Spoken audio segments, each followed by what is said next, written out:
आबरूए बज़्म क़ादरी अहले बैत अतहार के और चमनिस्तान फ़ातिमी के महकते फूल,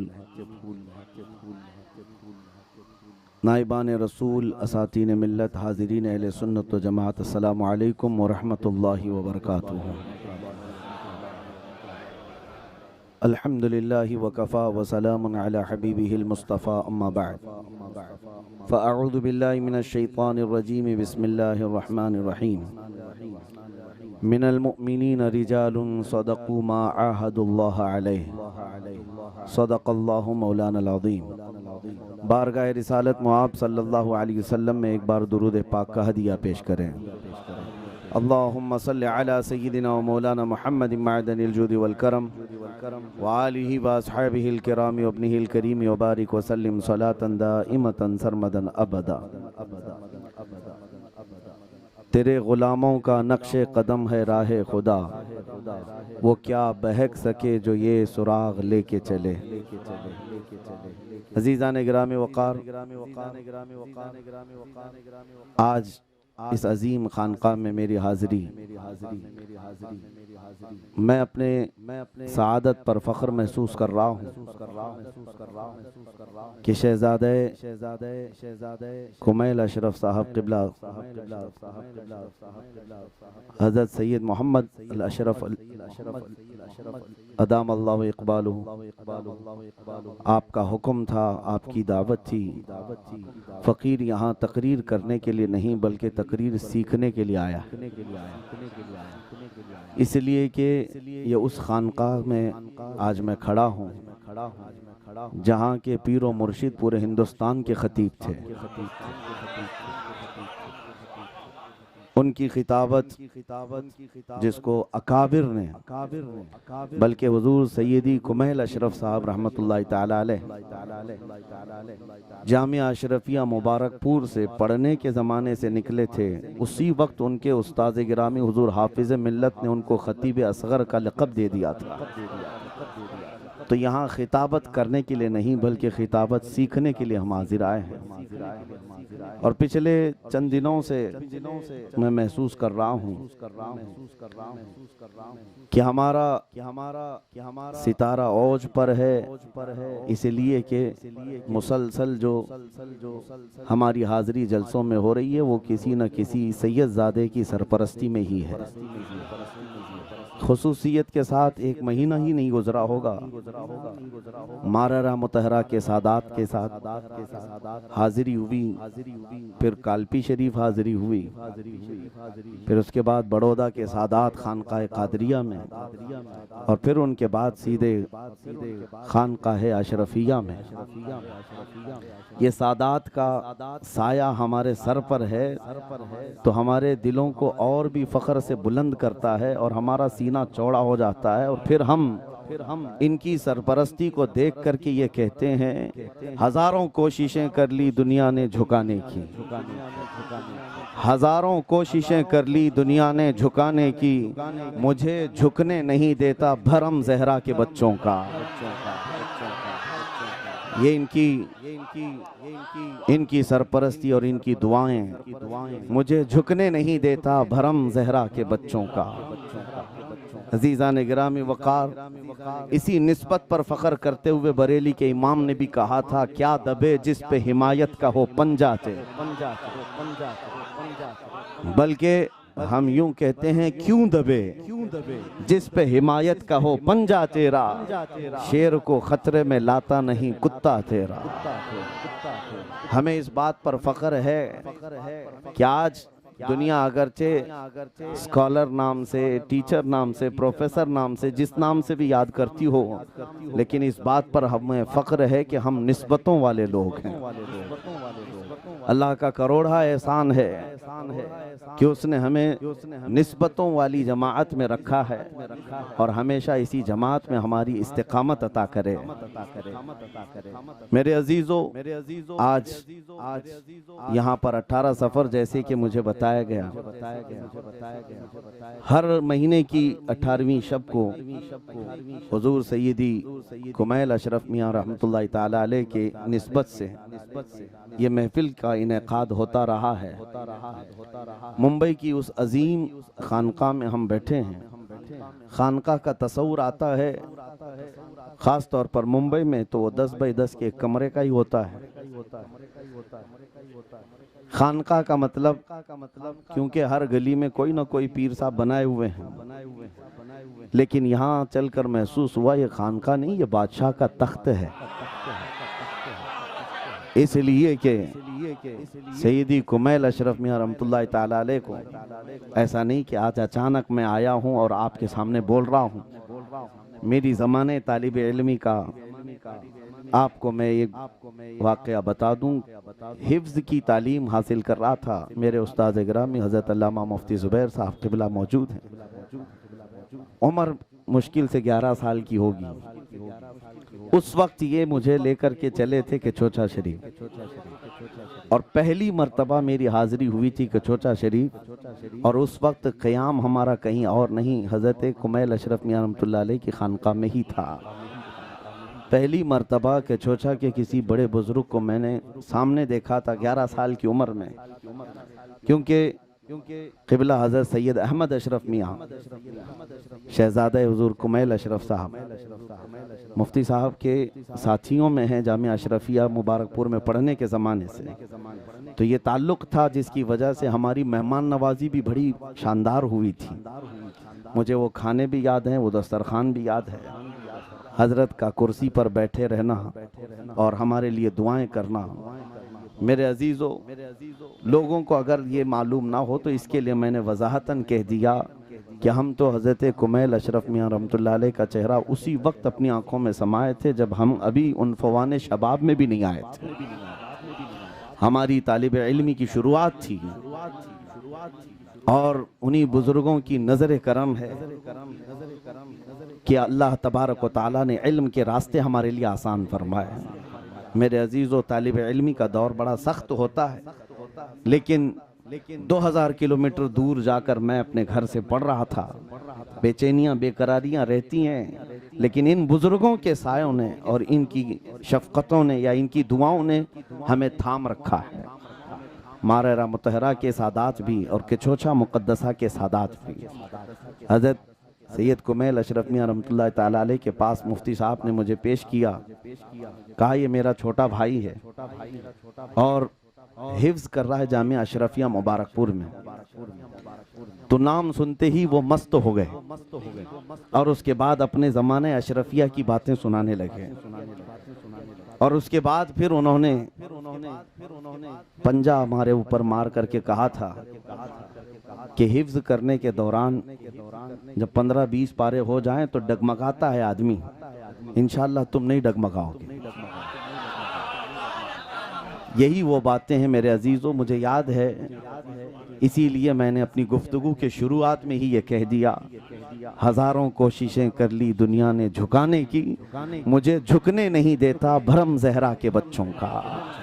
ये सादात की निस्बत अल्लाह सदा सलामत रखे।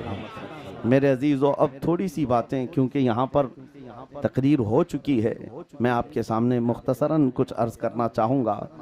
ये मुंबई जैसी सरजमीन पर लोगों को इकट्ठा करना, जमा करना, ये किस बुनियाद पर हो सकता है? यहाँ पर हर कोई तबाह आजमाई करता है, यहाँ हर कोई अपने गौहर दिशावर करने की कोशिश करता है, लेकिन अल्लाह करीम जिसके चेहरे में वो वजाहत रखे जो नूरे मुस्तफ़ा सल्लल्लाहु अलैहि वसल्लम से चल करके आ रही हो, तो उसे खींचने खांचने की ज़रूरत नहीं होती, दुनिया परवानों की तरह खुद जमा हो जाती है। और आप क़िबला का एक खासा था, किसी से भी जाकर के पूछ लो, किसी से भी जाकर के पूछ लो कि ये मुंबई के अगर कोई पीर हैं तो वो कुमैल अशरफ साहब। यह हकीकत बात है। बड़े बड़े मेहमानों को, बड़े बड़े सेठों को, बड़े बड़े लोगों को उनके दरबार में झुके हुए देखा है, लेकिन हमने उनको किसी और जगह झुकते हुए नहीं देखा। ये रसूल करीम सल्लल्लाहु ताला अलैहि वसल्लम के सच्चे गुलामों की निस्बत की ये उनके असरात हैं मेरे अजीज़ों, कि अल्लाह करीम उन्हें जहाँ रखता है पूरी दुनिया को समेट कर उनकी तरफ खींच देता है। इसीलिए मेरे आका सल्लल्लाहु तआला अलैहि वसल्लम ने इरशाद फरमाया, उतलुबुल खैर वल हवाइज इंद अहसनिल वजूह, तुम अपनी हाजतें और भलाइयां किसके पास तलब करो? अच्छे चेहरे वालों के पास तलब करो। और एक रिवायत में हस्सानिल वजूह है। अहसनुल वजूह, अच्छे चेहरे वालों का मतलब क्या है? अच्छे चेहरे वालों का मतलब सिर्फ गोरा होना नहीं है। गोरा होना ही अगर खूबसूरती है तो अंग्रेज और दूसरे लोग, बहुत सारे गोरे लोग हैं, उनके अंदर वो खूबसूरती नहीं है। असल खूबसूरती वो है जो कशिश है, लोगों के दिलों को अपनी तरफ खींच ले और उनको देखने के बाद अल्लाह की याद आने लगे, गुनाहों से नफरत पैदा हो जाए, वो अहसनुल वजूह लोग हैं। हज़रत सैयद कुमैल अशरफ मियां रहमतुल्लाहि ताला अलैह को अल्लाह ताला ने जो निस्बतें अता की थी वो कई तरह की थी। एक तो सबसे बड़ी निस्बत जो मेहनत से नहीं हासिल होती, बरसों पढ़ने से भी नहीं हासिल होती, वो आले रसूल की निस्बत। हम 40 साल भी पढ़ लें, आलिम बन सकते हैं, मुफ्ती बन सकते हैं, लेकिन सैयद होना तो ये मेहनत से नहीं हो सकता, ये अल्लाह की अता है। रब तबारक व तआला ने अपने महबूब की नस्ल में उन्हें पैदा किया। दूसरी चीज ये है कि नस्ल में होने के बाद अल्लाह करीम हुजूर सल्लल्लाहु ताला अलैहि वसल्लम की नियाबत का ताज भी अता करके आलिम बना दे, ये दूसरी बड़ी निस्बत है। तो इन निस्बतों के हामिल जब होते हैं तो फिर वो लोगों की कशिश का जरिया बनते हैं, लोग खींचे हुए उनकी तरफ चले आते हैं। अजीज़ान गिरामी वक़ार, बात तो ये है, हकीकत हम जिनकी भी तारीफ करते हैं, असल तारीफ किसकी होती है? मैं अपने उन्वान पर आता हूँ, मैं अपने मौजू पर आता हूँ। दुनिया में जितने पीर हैं, जितने औलिया हैं, इन सब की हैसियत क्या है? अल्लामा जलालुद्दीन रूमी रहमतुल्लाह ताला अलैह फरमाते हैं, मौलाना मसनवी में फरमाते हैं, दीवार शीशे की थी, दीवार शीशे की थी या पत्थर, चमकीले पत्थर की थी। दिन में सूरज निकला और सूरज की रोशनी दीवार के पत्थर पर पड़ी और ये पत्थर चमकने लगा और आसपास सब उजाला होने लगा। तो आम आदमी हो सकता है ये समझ ले कि दीवार की चमक यहाँ सब रोशन कर रही है। मौलाना फरमाते हैं दीवार की अपनी रोशनी नहीं, ये सूरज की रोशनी है। सूरज की रोशनी है जो पत्थर पर पड़ जाती है और वो चमकने लगता है।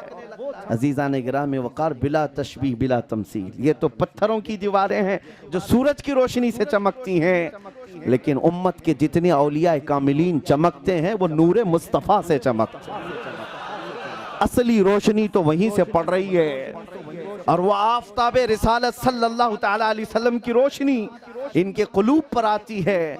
और होता ये है, मैं आपको बताऊं, कभी कभार हम बचपन में छोटा सा शीशे का टुकड़ा लेते और खेलते, सूरज की रोशनी उस शीशे के टुकड़े पर पड़ती, हम रोशनी को इधर उधर करते रहते थे और रोशनी इधर जा रही है, कभी उधर जा रही है, हालांकि सूरज एक ही जगह है। हम शीशे के टुकड़े को जिधर जिधर घुमा रहे हैं, रोशनी उधर उधर जा रही है। ये तो हमने देखा है, आपने भी कभी किया होगा। मेरे अजीजों, इसी तरह से बेआईनी ही नबी करीम सल्लल्लाहु ताला अलैहि वसल्लम से ये रोशनी पाते हैं औलिया कामिली। लेकिन एक बात जरूर समझ लो, इनका चेहरा जिस तरफ होगा उसी तरफ रोशनी हो। अगर चेहरा फेर लें तो वहां से रोशनी हट जाए। इसलिए हमेशा याद रखो, उनके हुजूर अकरम सल्लल्लाहु ताला अलैहि वसल्लम का ये फरमान भी कि उनके अच्छे चेहरों से तुम खैर हासिल करो, अपनी हाजतें हासिल करो, लेकिन जरूरी है कि करीब होना ही नहीं बल्कि उनका चेहरा तुम्हारी तरफ हो जाए। इसीलिए कहा गया है, जिससे पीर रूठ जाए उसके दिल में फिर कुत्ते बसने लगते हैं, उसका कुछ भी नहीं है। अल्लाह वाले जिसकी तरफ से चेहरा फेर लें उसका अंधेरा ही अंधेरा है, रोशनी नहीं है। नूरे मुस्तफ़ा सल्लल्लाहु ताला अलैहि वसल्लम से चमक रहा हुआ दिल, उसको कभी आप तोड़ने की कोशिश ना करना, कभी उससे दूर जाने की कोशिश भी ना करो, वरना अंधेरों में भटकते रह जाओ। हमने देखा है आज भटकते हुए लोगों को सोशल मीडिया पर, बहुत सारे गुमराहों की जमातें हैं, आप देख रहे हैं, इल्म बहुत सारा उनके पास नजर आता है, रोशनी नहीं है। इसलिए कि औलिया कामिलीन से मुंह मोड़े हुए लोग हैं। बाबा बाबा कह करके लोगों औलिया का मजाक उड़ाने वाले वो लोग, उनको ऐसा लगता है कि सारा इल्म हमारे पास है। उनसे ज्यादा तो इल्म तो गूगल के पास है। हाँ, ये सारे गूगल से पढ़े हुए लोग हैं, और गूगल से पढ़े हुए लोगों की हालत वही होती है जो गूगल मैप भटकाता है। हो सकता है मुंबई में बहुत अपडेट हो, लेकिन यूपी वगैरह में तो हमने बहुत देखा है भटकाता है, खेत में लेके चला जाता है। हम दिल्ली एयरपोर्ट पर उतरे थे, बरेली शरीफ जा रहे थे, रात के 2 बज रहे थे। कार वाला ड्राइवर लेकर के चला, हम 6-7 लोग थे, मुंबई के हजरात भी थे। अचानक हाईवे से उसने उतार दिया मैप देखते हुए। मैंने कहा इतना छोटा रास्ता तो नहीं जाता बरेली का, लखनऊ वाला रोड है।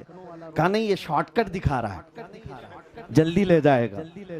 वो लेकर के चलता रहा। रात के 2:30-3 बजे एक जगह जाकर रास्ता बंद हो गया, डेड एंड आ गया, और वहां एक पुलिस वाला टार्च मार रहा है हमारे ऊपर, और करीब आ गया पुलिस वाला। कहा शीशा उतारो, हमने कहा उतार दिया। कहा इधर क्यों आए हो?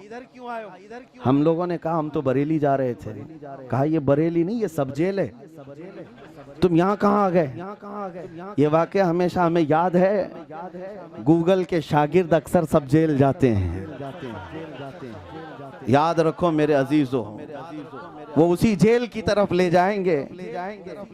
इसीलिए इल्म वो नहीं है जो सिर्फ औराक पर लिखा हुआ है, इल्म जो है सीना बसीना चला हुआ है। आज अजीब सी बात नहीं है कि ये इंजीनियर से, डॉक्टर से, प्रोफेसर से लोग मुतासिर हो गए, इंस्पायर हो गए, और कहते वो बड़े लोग हैं, आलिम है। उलमा को वो नहीं मानते, औलिया को नहीं मानते। हमने पूछा उनके पास इतना इल्म कैसे? कहा उन्होंने किताबों से पढ़ लिया है। हमने कहा मार्केट में MBBS की किताबें मिलती हैं, तुम भी पढ़ के क्यों नहीं सर्जरी करते? मार्केट में तो सब किताबें मिलती हैं। बाज़ाब्ता किसी कॉलेज में, यूनिवर्सिटी में एडमिशन लेते हो, किसी उस्ताद के पास पढ़ते क्यों हो? इंग्लिश भी आती है, ट्रांसलेट भी कर सकते हो, किताबें पढ़ के खुद ही इंजीनियर डॉक्टर क्यों नहीं बनते? वहां सब कहते हैं नहीं, किसी जगह क्लास लेना जरूरी है। फिर इल्मे दीन में क्यों शॉर्टकट मारते हो? इल्मे दीन में आसान रास्ता क्यों ढूंढते हो? असल दीन का इल्म वही है जो गुलामाने मुस्तफा से मिला हुआ। इसीलिए शुरू में मैंने कहा, आला हज़रत फाजिल बरेलवी रहमतुल्लाह ताला अलैह ने ये शेर फरमाया, या रसूल अल्लाह तेरे गुलामों का नक्शे कदम है राह खुदा, तेरे गुलामों का नक्शे कदम है राह खुदा। वो क्या बहक सके जो ये सुराग लेके चले, जो ये चिराग लेके चले।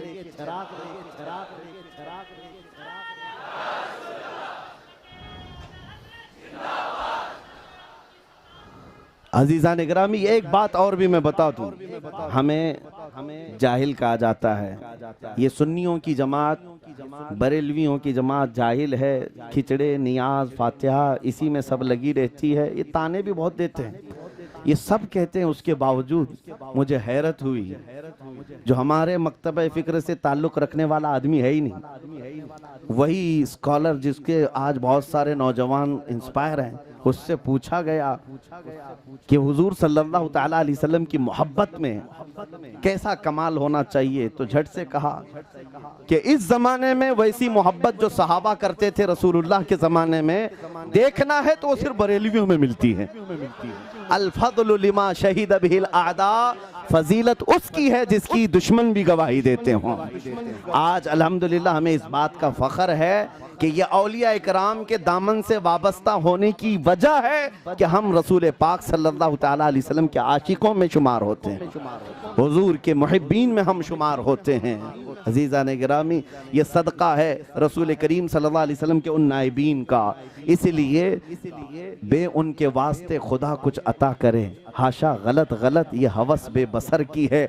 इसी तरह औलिया कामिलीन के इस जीने को छोड़कर कोई हुजूर पाक की डायरेक्ट हदीसों की बात करता है तो हम उससे यही कहते हैं कि इल्म तो आ जाएगा, लेकिन वो नूर वाली सीढ़ी से तुम नहीं क्रॉस कर सकोगे, वो नूर वाला इल्म तुम्हारे दरमियान नहीं आ पाएगा। हमेशा एक बात याद रखो, दुनिया चाहे जितनी भी तरक्की कर जाए, जितनी तरक्की कर जाए, ये डिजिटल लाइफ में आज कन्वर्ट हो रही है पूरी दुनिया, और हो सकता है इसके बाद इतनी तरक्कियात आ जाएं जो आज हमारे ज़हनो दिमाग में भी नहीं है, चाहे जितनी भी तरक्की कर जाए, लेकिन एक बात याद रखना, मेरे दीन की बुनियादें मशीनों पर नहीं है। हमारे दीन की बुनियाद, असल जो जड़ है वो कुरान और हदीस पाक और औलिया कामिलीन से चला हुआ तवातुर का नाम दीन है। इस तवातुर का नाम दीन इस्लाम है। आज एक बात मैं आपको ये भी बता देता हूँ, इन औलिया इकराम का होना हमारे दरमियान कितना ज़रूरी है। बाज़ लोगों को ये लगता है कि ये सिर्फ पीरा मुरीदी के लिए ऐसी तकरीरें करते हैं, हल्के बनाने के लिए तकरीरें करते हैं। लेकिन एक बात की वजाहत भी मैं आपको करूं, हल्के बनाने, पीरा मुरीदी कराने की वो लोग करते होंगे जो दुनियादार होंगे, बल्कि हम उन आशिकाने रसूल की बात कर रहे हैं। ख़ास तौर पर हज़रत सैयदी कुमैल अशरफ मियां रहमतुल्लाह तआला अलैह, जिनके पास किस चीज़ की कमी थी, क्या चीज़ कम थी। पूरी दुनिया सिमट करके कदमों में आती थी, लेकिन उसके बावजूद उनके आखिरी हालात को मैंने पढ़ा। जब बदन उठने की ताकत नहीं थी, उस वक्त भी वो नमाज कज़ा नहीं करते थे। उस वक्त भी वो शरीयत मुस्तफ़ा का इस कदर लिहाज रखते थे, पास व लिहाज और पाबंदियाँ। तो मैं आपसे ये कहना चाह रहा हूँ, इन औलिया की तरफ हम आपको क्यों खींचना चाहते हैं? हमारा कौन सा हल्का बनना है, कौन सा चेन बिजनेस है? बस मेरे अजीज़ों, हम चाहते ये हैं कि दीन वो मिले आपको जो रसूल पाक सल्लल्लाहु अलैहि वसल्लम से चलकर औलिया के जरिए हम तक आया। कल को चलकर आपका बच्चा क्या कहेगा, नई नई बातें लेकर के आएगा, और फिर उसके दिमाग में तो ये लग रहा है कि सारा दीन इस्लाम डॉक्टरों से आया है, प्रोफेसर से आया है, इंजीनियर से आया है। ऐसा नहीं है, ये तो आजकल के मौसम में निकले हुए कीड़े हैं, वरना ज़माने कदीम से इस दीन की बुनियादें संभालने वाले वो औलिया कामिलीन, उलमाए सालिहीन ही रहे हैं, जिन्होंने शरीयत मुस्तफ़ा सल्लल्लाहु अलैहि वसल्लम को हम तक पहुंचाया है। आज एक बात जो बहुत ज़्यादा ताकत से फैलाई जाएगी, वो क्या है पता है? चंद सालों पहले एक तहकीक छपी थी एक रिसाले में, उसमें कहा गया था कि यहाँ की एक कट्टरवाद जमात है, ये स्पेन गई थी, वहाँ हालात मालूम करने के लिए मुसलमानों को 700 साल के बाद कैसे तुम लोगों ने बेदखल कर दिया। स्पेन में 700 साल तक हुकूमत थी, कैसे मुसलमानों को यहाँ से दूर कर दिया गया, इनकी हुकूमतें ख़त्म हुई। ये मालूम करने के लिए हमारे इस मुल्क से एक जमात गई थी कट्टरवाद लोगों की, वहाँ पर बड़े बड़े दानिश्वरों से मुलाकात की, लाइब्रेरियाँ छान मारी। वहाँ से उनको जो मैसेज मिला वो ये था कि मुसलमानों को उनकी 700 साला रिवायत को ख़त्म करना आसान नहीं था, बहुत सालों तक काम हुआ इस पर। ऐसा नहीं कि अचानक हुआ है, सालों तक काम हुआ। उनको मॉडर्नाइज किया गया, अखलाक में बहुत सारी चीज़ें लाई गई, लेकिन सबसे ज़्यादा असरदार काम क्या था? स्पेन के लोगों ने यहाँ के आए हुए इन कीड़ों को बताया था कि सबसे ज़्यादा असरदार काम ये हुआ था कि हमने स्पेन में आखिर ज़माने में वहाँ के मुसलमानों को उनके उलमा से दूर कर रखा था। ऐसी बदजनी डाली थी लोगों के दिलों में कि हर मुसलमान अपने आलिम की तौहीन करता और मजाक उड़ाता था। ये देसी लोग हैं, ये मौलवी लोग हैं, इनको क्या आता है? ये स्पेन में हुआ बाज़ाब्ता, और जब उलमा के ऊपर से यकीन हट गया तो दीन पर से यकीन हट गया। अब कोई भी आलिम कुरान की बात करे, हदीस की बात करे, ये नौजवान उसका मजाक उड़ाते थे। इश्क़ मुस्तफ़ा की बात करे तो वो मजाक उड़ाने लग जाते थे।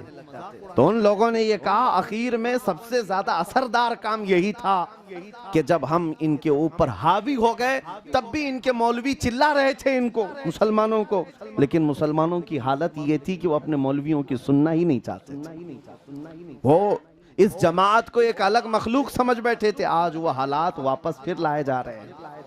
अजीज़ान गिरामी वक़ार, यहाँ पर भी ये सारे हालात लाए जाएंगे। कॉलेज क्या 4 साल पढ़ लिया और 2-4 हदीसें अगर इसको पता चल गई और ज़ईफ़ मौजू हदीस क्या है, थोड़ी बहुत शुद्ध-बुद्ध भी आ गई, तो ये सीधे समझता है मैं ही बड़ा मुहद्दिस हूँ। इसको लगता है हाफिजुल हदीस है, और फिर उलमा पर तानो तशनी करता है, और फिर ये एतराज़ात पर एतराज़ात, ये मौलवी लोग ज़ईफ़ हदीसें बयान करते हैं, ये मौलवी लोग ऐसी हदीसें कहते हैं।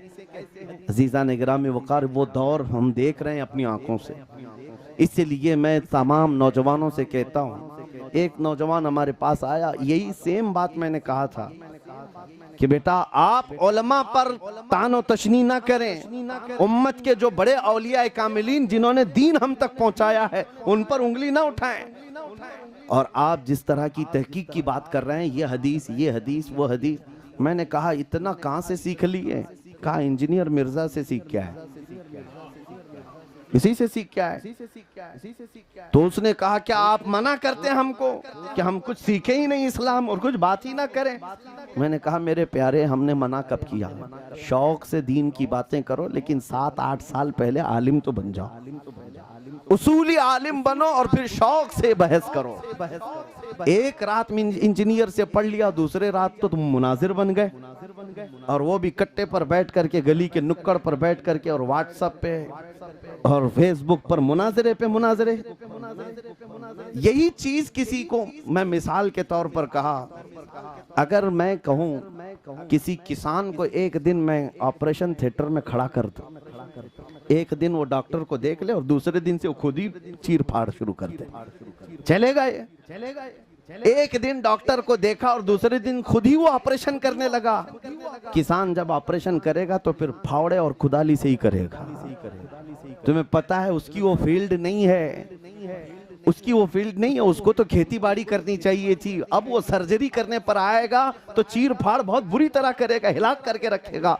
इसी तरह दीन के मामलात आम नौजवान जब डिस्कस करते हैं तो अपना ईमान भी खो देते हैं, अपना दीन भी बर्बाद कर लेते हैं। हाँ, जब तक उसूल के इल्म मालूम ना हो उस वक्त तक तुम उलमा पर, औलिया कामिलीन पर तानो तशनी नहीं करना, हरगिज उनकी तरफ उंगलियां ना उठाना।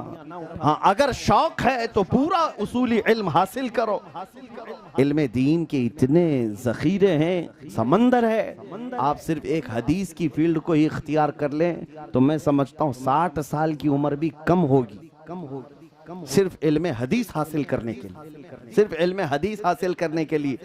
आपको पता है इल्म हदीस पर लिखी हुई किताबें आप जमा करना चाहें तो ये खानका भी नाकाफी होगी, सिर्फ इल्म हदीस पर। एक आलिम दीन है इब्न रजब हम्बली रहमतुल्लाह ताला अलैह, एक आलिम, हैरत होती है उनकी उम्र सिर्फ 35 या 36 साल की उम्र में इंतकाल कर गए, लेकिन एक किताब इल्म हदीस पर लिखा 450 जिल्दें हैं दुनिया की बड़ी किताबों में से। एक आलिम दीन ने और एक टॉपिक पर लिखा है, 450 जिल्दें उन्होंने भर दी है।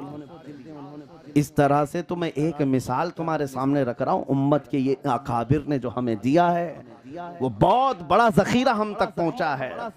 आज वो एहसान फरामोश लोग हैं जिन्होंने दीन तो पा लिया लेकिन दीन देने वालों पर ही उंगलियां उठाने लग गए, उन पर ही तानो तशनी करने लग गए। अल्लाह तबारक व तआला उन गुस्ताख जमातों में से हमारा शुमार कभी ना फरमाए, बल्कि दुआ तो ये है क़यामत तक हमारी नस्लों में मौला ताला ऐसा कोई गुस्ताख ना पैदा करे, हमेशा आशिकान रसूल पैदा फरमाए। अजीज़ान गिराम वक़ार, ये मकाम, ये मनसब, ये मर्तबा जो इन औलिया को दिया गया है ये उनका खुद का ज़ाती नहीं है, वो खिदमत मुस्तफ़ा की बुनियाद पर दिया जाता है, रसूल करीम सल्लल्लाहु अलैहि वसल्लम की नियाबत की बुनियाद पर दिया गया है। इसलिए हम इन औलिया से करीब होते हैं, इन बुजुर्गों से करीब होते हैं, तो इसलिए करीब होते हैं। सच बताना, आज आप अपने दिल पर हाथ रख करके सच बताओ एक बात कि तुम्हारा सीना आज धड़कता है मेरे मुस्तफ़ा के नाम पर तो गूगल की वजह से या रसूलुल्लाह के नायबों की वजह से, नबी करीम सल्लल्लाहु ताला अलैहि वसल्लम के नायबों की वजह से। तुमने बचपन से जुमा की तकरीरें सुनी होंगी, मदरसों में पढ़ा होगा, मकतब में पढ़ा होगा, ऐसी महफिलें अटेंड किया होगा, जहाँ जहाँ आप जाते रहे आपके दिल में हुजूर से मोहब्बत बढ़ती रही। और जब जब इन औलिया की बारगाह में आते रहे, इनको देख करके हुजूर के करीब होने का दिल मचलता रहा। असल हकीकत यही है, इन गुलामान मुस्तफ़ा करीम से करीब होना हकीकत में मेरे मुस्तफ़ा करीम से करीब होना है। रसूल करीम सल्लल्लाहु ताला अलैहि वसल्लम तक करीब हो जाते हैं। अजीज़ान गिरामी, यही वजह है कि हम अपनी नस्लों को, अपनी जमातों को ये कहते हैं इधर उधर भटके हुए न रहना, इन जमातों में रहना, इन पर अल्लाह का बड़ा फजल होता है, अल्लाह करीम का इन पर एहसान होता है।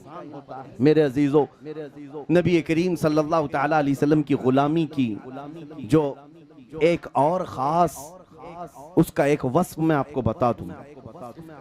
उम्र के एतबार से हजरत सैयद कुमैल अशरफ मियां रहमतुल्लाह अलैह 80 के ऊपर थे विसाल के वक्त, और आखिरी मर्तबा मीनारा मस्जिद में मैंने देखा था।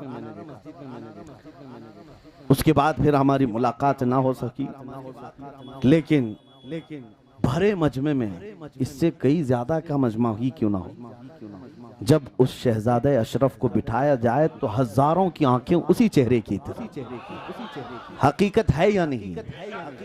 हर कोई टकटकी बांधकर उधर देखना चाहता है। 80 साल की उम्र हो गई, खूबसूरती में जरा बराबर फर्क नहीं है।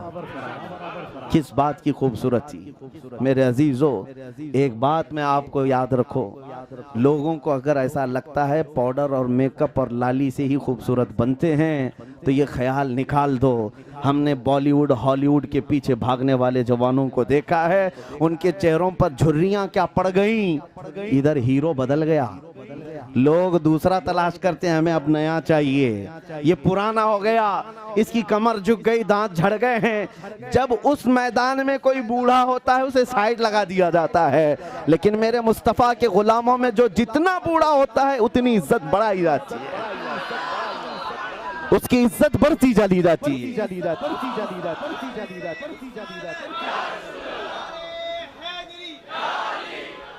यहाँ पर इज्जत बढ़ाई जाती है। वलिल्लाहिल इज्जत वली रसूलिही वलिल मुमिनीन। कुरान ने कहा है इज्जत अल्लाह के लिए है, इज्जत रसूल के लिए है और इज्जत मोमिनीन के लिए है जो आशिकाने मुस्तफ़ा हैं।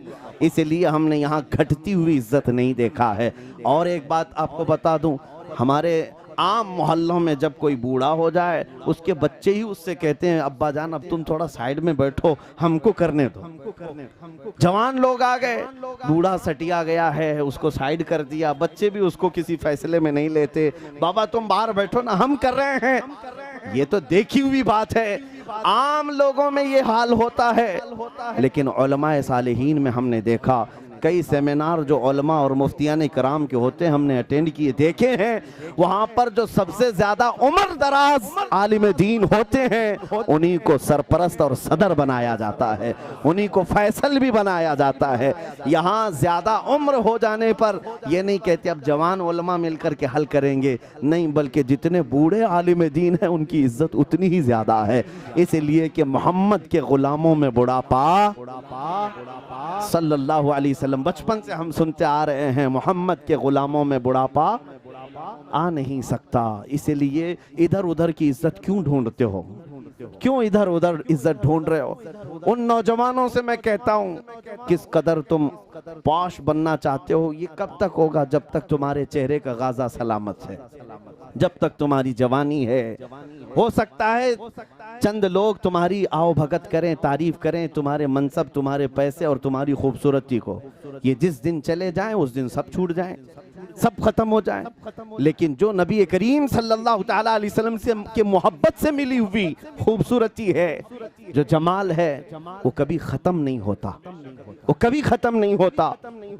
और एक बात ये भी कि हुजूर पाक सल्लल्लाहु अलैहि वसल्लम की मोहब्बत में जिसने बुढ़ापा कर लिया, ये हजरत इमाम राजी फरमाते हैं, इमाम कुतुबुद्दीन फखरुद्दीन राजी फरमाते हैं, जिसने रसूल करीम सल्लल्लाहु अलैहि वसल्लम की गुलामी में बुढ़ापा कर लिया, वो चाहे 90 साल का हो, 100 साल का हो, उसका दिमाग पागल नहीं हो सकता।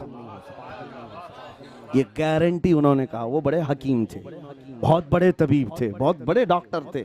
उन्होंने कहा किसी आशिक मुस्तफ़ा को पागल होते हुए नहीं देखा। हाँ, होता है तो सिर्फ आमिना के लाल के लिए होता, बाकी किसी और के लिए नहीं होता, किसी और के लिए नहीं होता है, सिर्फ उनके लिए होता है।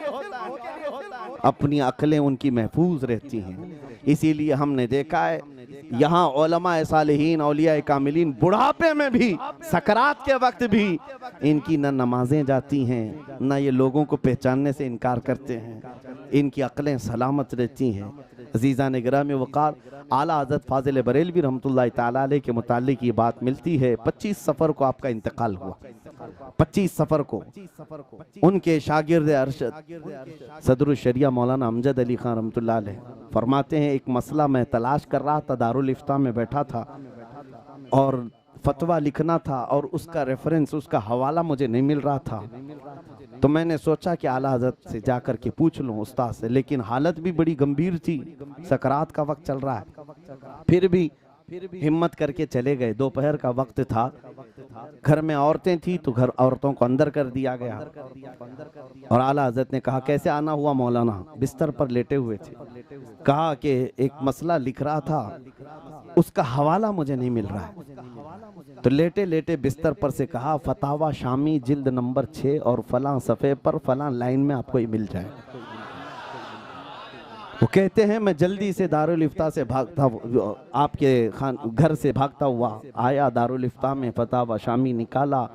जो जिल्द कहा था आपने, जो सफ़ा कहा था, जो सतर कहा था, बिआईनी ही वो मसला मुझे वहीं पर मिला।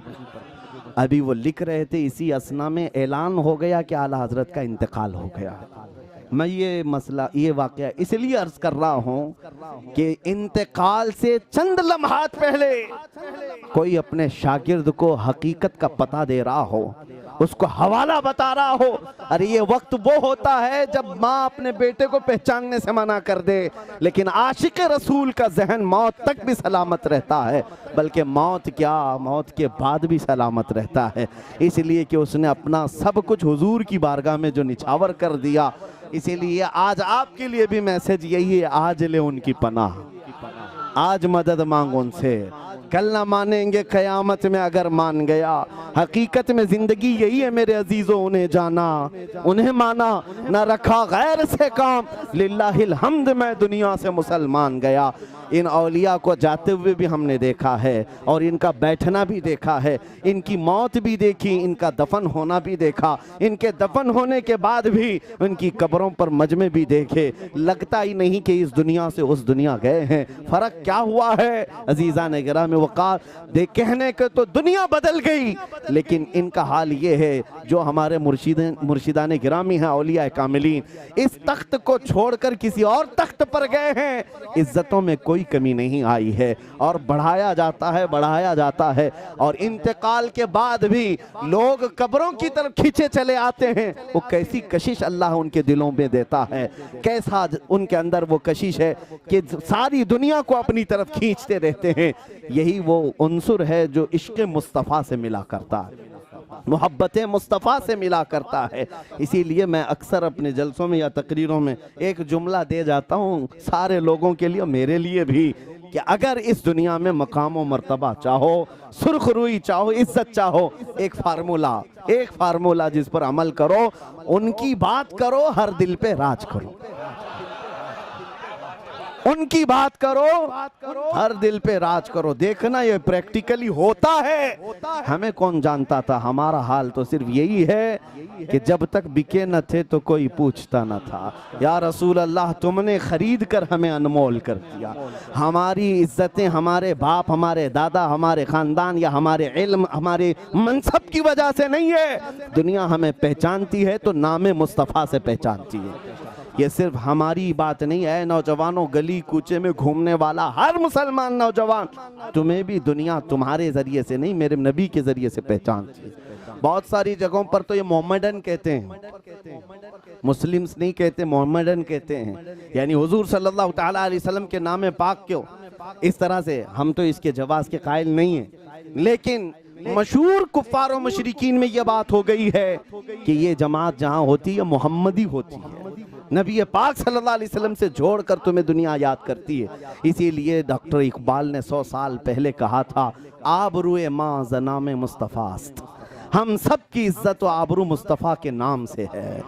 हर चे दरी दुनिया बादे मुस्तफ़ास्त, जो कुछ इस दुनिया में है वो मुस्तफ़ा के बाद है, हुजूर के बाद है। और जो मकाम ये समझ गया है और फिर वो इश्क की बोली बोलता है। मैं एक बात आपको बताऊं, औलिया कामिलीन की, उनकी तालीमात में एक तालीम होती है मुराकबा।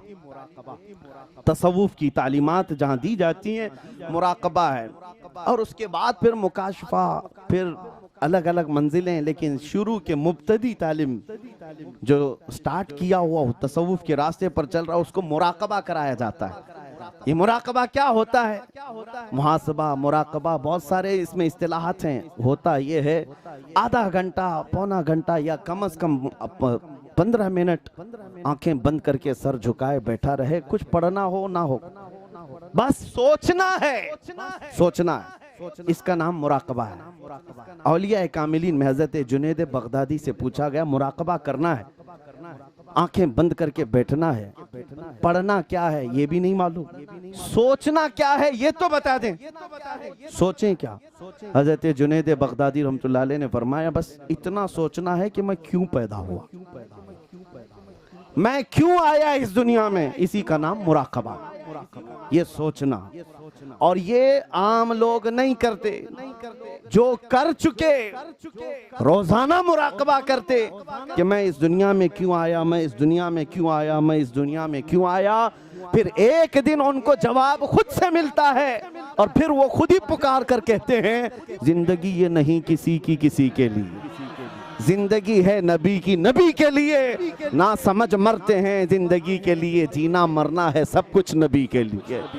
और जो मुराकबे की मंजिलें तय करते हुए पहुंच जाते हैं,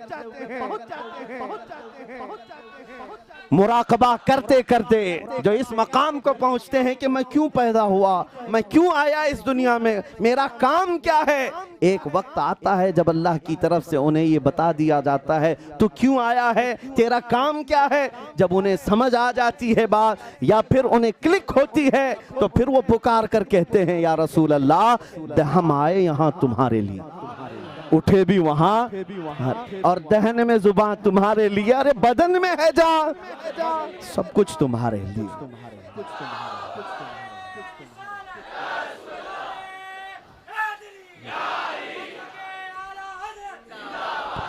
मेरे अजीजों, जिस दिन आप ये करने लग जाएं कि मैं क्यों आया हूं, समझ में आ जाएगी बात, औलिया कामिलीन की तालीमात से करीब हो जाओ, आपके दिलों को धुल दिया जाएगा।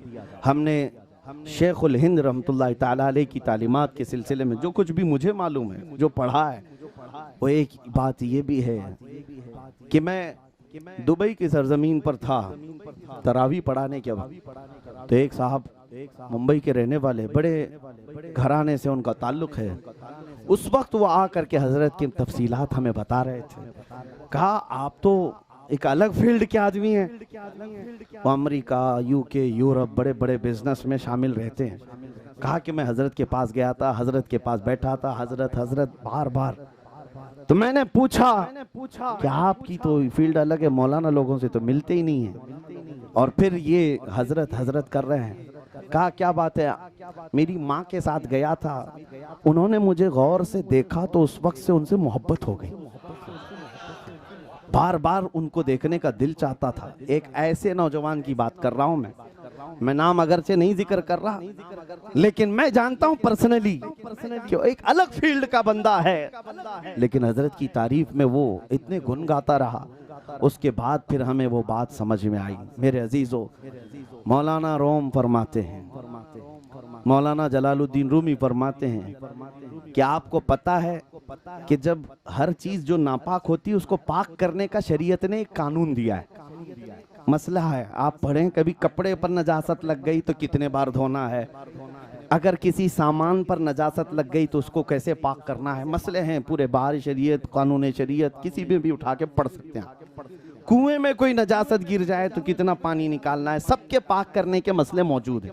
लेकिन जमीन पर अगर नजासत हो तो उसको पाक करने का तरीका क्या है। मैं सारी नजासतों की पाकी का यहाँ बयान नहीं कर रहा, जमीन पर अगर कोई नजासत पड़ जाए तो उसके पाक करने का तरीका ये है कि पहले तो अगर अपने हाथों से पाक करते हो तो ठीक है, धुल दिया जाए, नजासत को पानी डालकर धुल दिया जाए और तेज सूरज की रोशनी पड़े। लेकिन खुद से नहीं धुला, वैसी जमीन पड़ी थी, बारिश जोर से आई, पानी इतना बह गया कि जमीन पर से वो नजासत निकली। एक चीज ये है। दूसरी चीज है कि तेज तपिश धूप, यानी सूरज की तेज तपिश उस पर पड़े तो फिर वो जमीन को पाक कह दिया जाता है। बारिश बरसे और सूरज की रोशनी पड़े, ये दो चीजें अगर हो गई तो जमीन पाक है। ये तो आपको फिक़ही मसला बता रहा था, लेकिन मौलाना रोम क्या फरमाते हैं, मियाँ ये सब शरीयत के मसाइल हर चीज को पाक करने के हैं। आप फरमाते हैं किसी के दिल की जमीन नजिस हो जाए तो क्या करे, किसी के दिल की जमीन नजासत में आ गई तो क्या करे। ये तो सामान को धुल सकते हैं, पाक कर सकते हैं, इसको क्या करें। तो आप फरमाते हैं वहां पर भी दो चीजें लगती हैं, दो चीजें लगती हैं दिल की जमीन पाक करने के लिए। पहली चीज ये है कि अल्लाह के जिक्र की बारिश हो उस पर, रसूल करीम सल्लल्लाहु ताला अलैहि वसल्लम पर दुरूदों की बारिश हो उस पर, जिक्र और दुरूद की खूब बारिश बरसाए और उसके बाद किसी शेख कामिल की तेज निगाह पड़ जाए।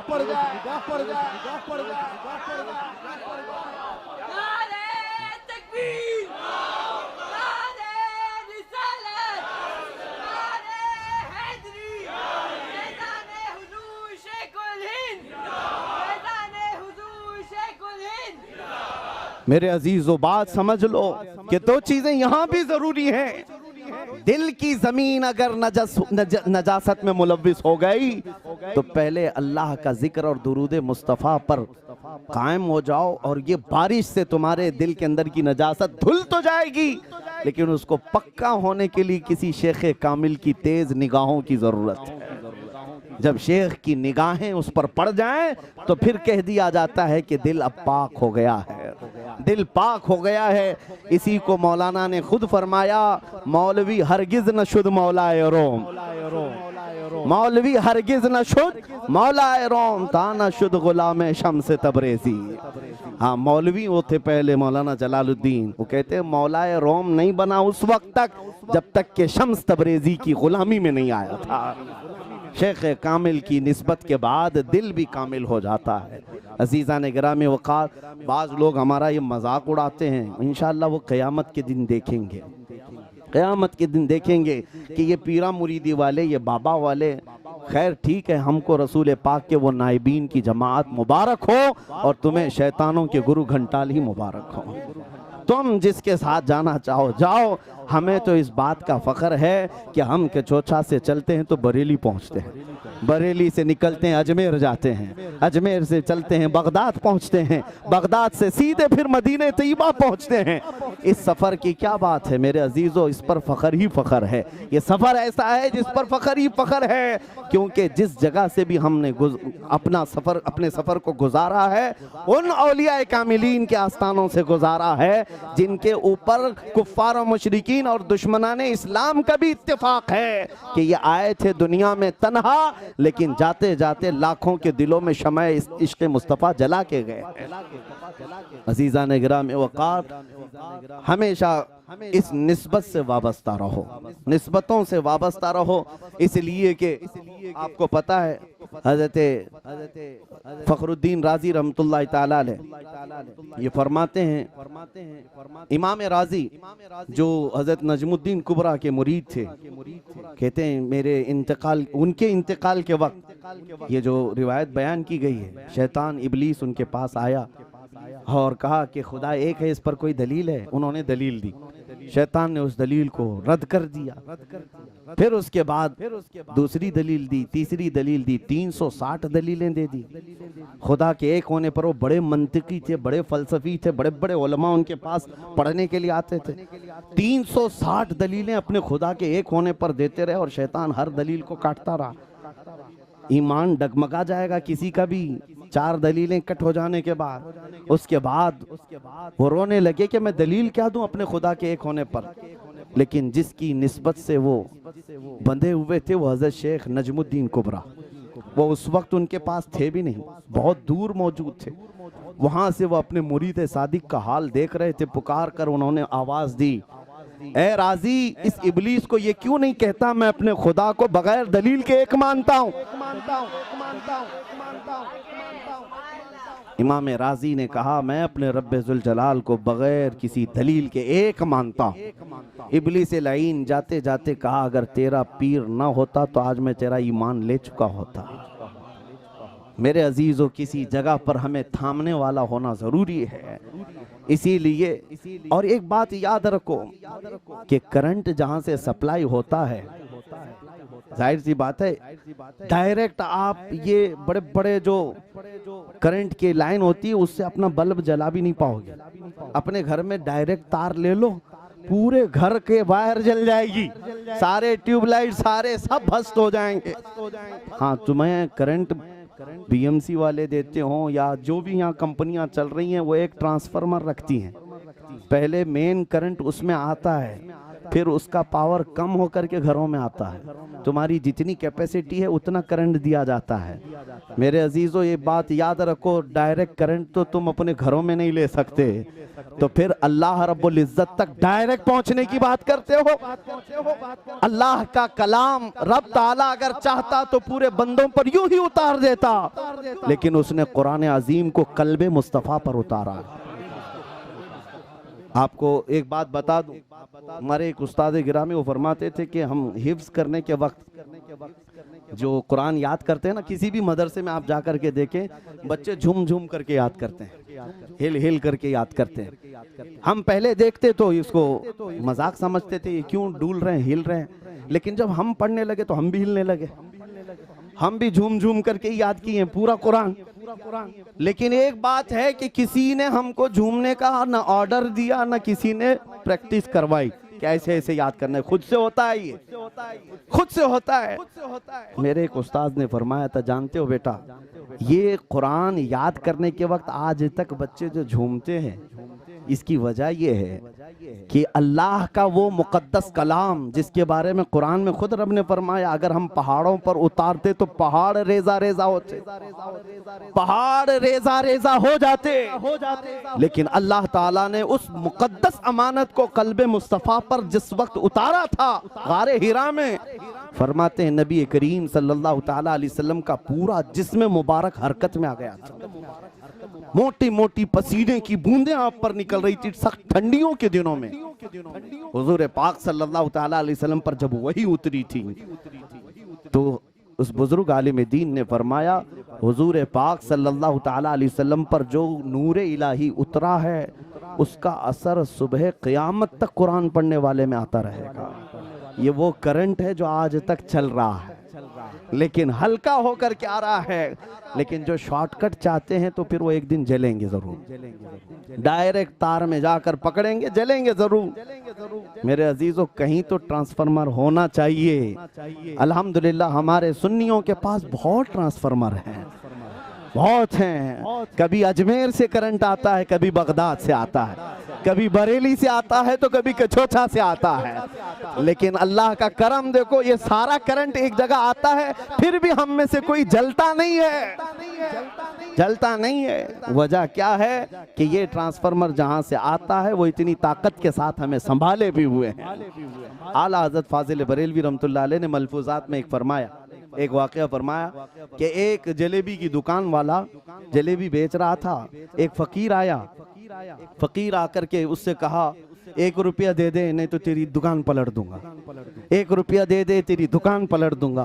उसने कहा, ये तो रोज का इनका नाटक हो जाएगा, क्या तुझे 1 रुपया, तू धमकी दे रहा है? वो फकीर ने कहा, दे दे मुझे, नहीं तो दुकान पलटूंगा। तो दुकान वाला जो मालिक था वो बैठा उस फकीर से डिस्कस कर रहा था, उसके पीरो मुर्शिद आ गए। दुकान के मालिक जो, उसके पीरो मुर्शिद आए, उन्होंने देखा कि इनका जो डिस्कस चल रहा है, गौर से सुना। उसके बाद दुकान वाले से कहा, दे दे उसको नहीं तो पलट देगा, दे दे उसको। कहा कि हजरत आप भी इसके बारे में कहते हैं, ये तो ऊपर से नीचे तक कैसा झोला छाप दिखता है, और इसके बारे में आप भी कहते हैं कि 1 रुपये दे दो ये दुकान पलट देगा। कहा तू सही कह रहा है। मैं आने के बाद देखा इसको ऊपर से नीचे तक ये खाली है, कुछ नहीं है इसके अंदर। फिर मैंने इसके पीर को देखा, इसके पीर को देखा तो इसका पीर भी खाली है, इसका पीर भी खाली है, उतना बड़ा कामिल नहीं है। फिर मैंने देखा इसका दादा पीर वो फुल भरा हुआ है, वो पूरा पावरफुल है। और मैंने देखा है इसके दादा मुर्शिद की निस्बत की वजह से, और इसका दादा पीर तेरी दुकान के पीछे है, अगर तू नहीं देगा तो वो पलट देंगे, तू दे दे इसको। आला हजरत ने ये लिखा है। कहा कि हम कामिल ना सही, ऊपर थोड़ा बहुत कामिल ना सही, लेकिन हमें ये यकीन है कि हुजूर तक पहुंचने वाले औलिया तो कामिल हैं। मेरे अजीजों, यहाँ जो सिलसिला आया है वो तो कामिल दर कामिलों का है। आपको पता है यहाँ सैयदी कुमैल अशरफ मियां रहमतुल्लाह ताला अलैह जिन लोगों ने उनसे बैत की होगी वो फख्र करें इस बात पर कि पीर भी भरा हुआ है, दादा पीर भी भरा हुआ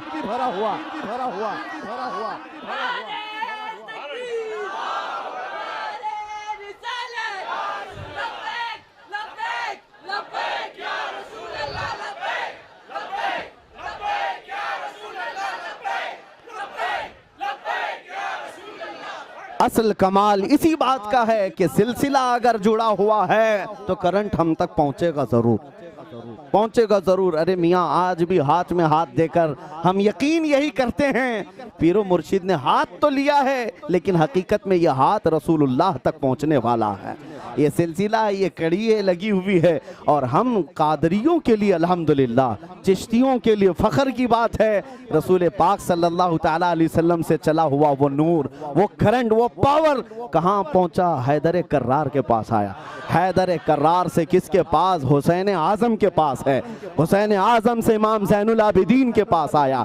इमाम ज़ैनुल आबिदीन से इमाम बाकर हैं। ये सब वो कामिलीन की बात कर रहा हूँ जो अपने ज़माने के यकताए रोजगार थे। इमाम बाकर से इमाम जाफर के पास एक एक नाम ऐसा है जिनका नाम पागलों के कान में फूंक दो अच्छा हो जाए।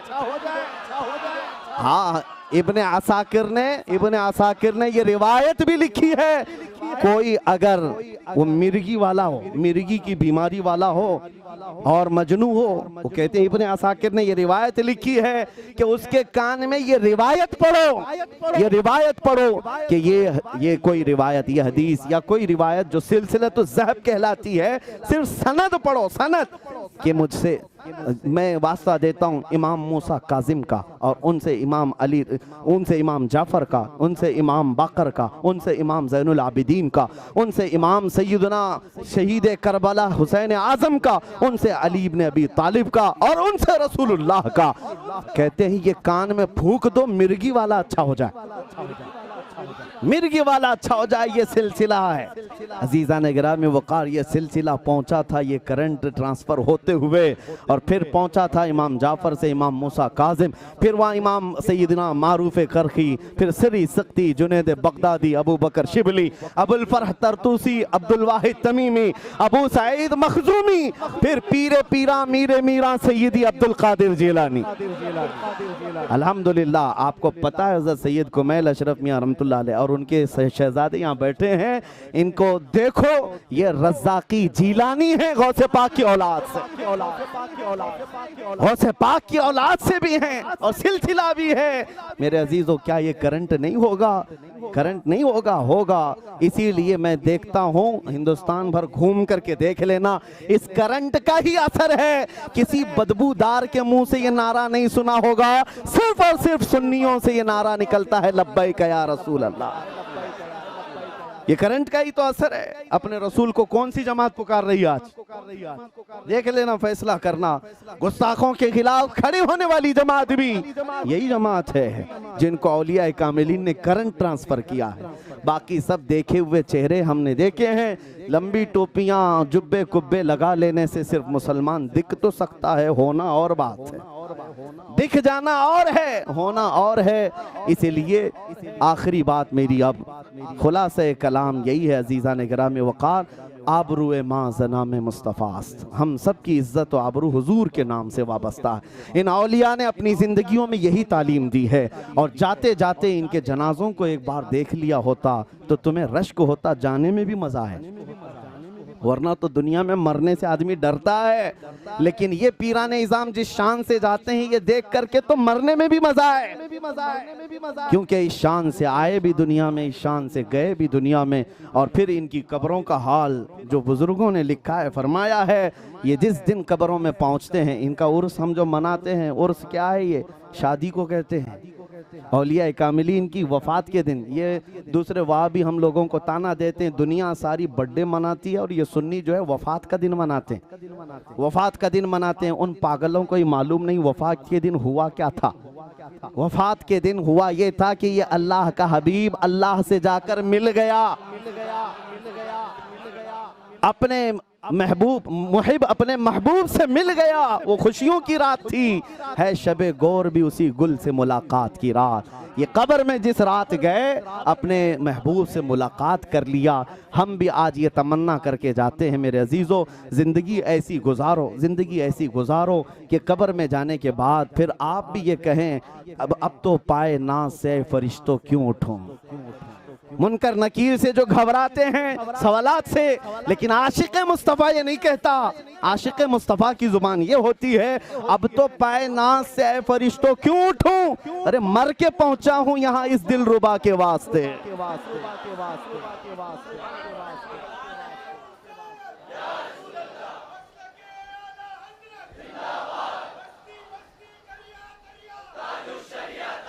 हुजूर ताजुश शरिया ने ये फरमाया था, मैं मरूं तो मेरे आका ये मलाइका से कहना, इसे कोई मत जगाना अभी आंख लग गई है। ये गुलाम मुस्तफ़ा के साथ हो सकता है। इसीलिए ऐ सुन्नियों, आज के हालात में जितने भी हालात बुरे तुम्हें नज़र आ रहे हैं, इससे डरना और इससे सहम जाना ये गुलाम मुस्तफ़ा की शान नहीं है। हम न तूफ़ानों से घबराए हुए लोग हैं, न आंधियों से रुख मोड़े हुए लोग हैं, बल्कि आशिकान मुस्तफ़ा की जमात वो है जो हर ज़माने में तूफ़ानों का मुंह मोड़ दिया करती थी, आंधियों का रुख मोड़ दिया करती थी। आज के दौर में भी तुम्हें डरना जेब नहीं देता, सहमना जेब नहीं देता। अभी अभी आपके यहाँ आ रहा था, किसी साहब ने ये कहा हमने जुलूस मीलाद को बदल कर रख दिया है, फला फला मामलात हो रहे हैं, आगे कर लिया है। सब में तुम ही कंप्रोमाइज करोगे? हाँ, ये शायर इस्लाम में सब तुम कंप्रोमाइज कर लो, बाकी कुत्तों को दरिंदों को नाचने के लिए आज़ाद छोड़ दो। ऐसा नहीं है मेरे अजीजों, कुछ बातों में कंप्रोमाइज हमें दीन इस्लाम ने सिखाया है। अगर आप मुझसे कहें रोटी नहीं मिलेगी मैं मान लूंगा, मैं भूखा रहूंगा, छत भी नहीं दोगे ठीक है रह लेंगे, कपड़े ये नहीं हैं छोटे हैं ठीक है रह लेंगे। हमको सबर इस्लाम ने सिखाया है, कंप्रोमाइज इन चीजों में की जा सकती है। लेकिन अगर तुम हमारी जड़ की बात करोगे, हुजूर पाक सल्लल्लाहु अलैहि वसल्लम का नाम नहीं लेना, तो फिर हम कहेंगे जो जान मांगो तो जान दे दें, जो माल मांगो तो माल दे दें, मगर यह हमसे कभी ना होगा नबी का जाहो जलाल दे दें। डरना और सहमना आपको जेब नहीं देता, आपको जेब नहीं देता। अल्लाह के शेरों को आती नहीं रूबाही। लोमड़ी बनने की कोशिश ना करो, इसलिए कि अल्लाह ताला ने तुम्हें अपने हबीब का शेर बनाकर भेजा है। हाँ, चंद दिन तुम्हारी सोहबत क्या ख़राब हुई जिसकी वजह से तुम डरने लग गए, वरना तुम्हें असल पता चल जाए ताकत और क़ुव्वत जो है माल हासिल करने का और सियासत का और ताकत का, तख्त का, फ़ौज का नाम नहीं है। हकीकत में इश्क़ मुस्तफ़ा आ जाए ये सबसे बड़ी ताकत है, सबसे बड़ी ताकत है। उस ताकत की तरफ हम आते हैं। अल्लाह करीम की बारगाह में हम दुआ यही करते हैं, मौला करीम हमें ज़िंदा ऐसा रख कि जब तक हमारी ज़ुबान चलती रहे तेरे हबीब के गुन गाते रहें। जब दुनिया से जाने का वक्त आए तो नबी पाक सल्लल्लाहु अलैहि वसल्लम की मोहब्बत में दुनिया से जाएं। आओ ए ग़ुलामों, इस खानकाह कादरिया की इस माहाना मजलिस में आज हम सब ये अज़्म करेंगे। आज ये देखें ये मौसम, क्या ये नहीं लग रहा है कि हुजूर पाक सल्लल्लाहु अलैहि वसल्लम इस पर नजर करम फरमा रहे होंगे? हमारा सुन्नियों का ये मानना है वो आएंगे, आते होंगे, अभी आएंगे, वो आएंगे, आते होंगे, अभी आएंगे। यही सोच के हमने महफिल को सजा रखा है, यही सोच के हमने महफिल को सजा रखा है। जब हमारा कनेक्शन हुजूर से ऐसा है कि वो हमें देख रहे हैं, आओ हाथ जोड़ करके अर्ज करते हैं, या रसूल अल्लाह मैं मुजरिम हूँ आका, मुझे साथ ले लो कि रस्ते में हैं जा बजा थाने वाले, चमक तुझसे पाते हैं सब पाने वाले। मेरा दिल भी चमका दे, मेरा दिल भी चमका दे। और आखिर में मैं ये कहूँगा, इधर उधर मुंह मारने की आदत हमारी नहीं है, और ना ही हम इज्जत पार्टियों में ढूंढते हैं और ना इनके उनके झंडों में ढूंढते हैं। हमें जो इज्जत मिली है वो दामने मुस्तफ़ा से मिली है, और हमारा अकीदा ये है कौन देता है देने को मुँह चाहिए, अरे देने वाला है सच्चा। लब्बैक या रसूल अल्लाह, लब्बैक या रसूल अल्लाह, लब्बैक या रसूल अल्लाह।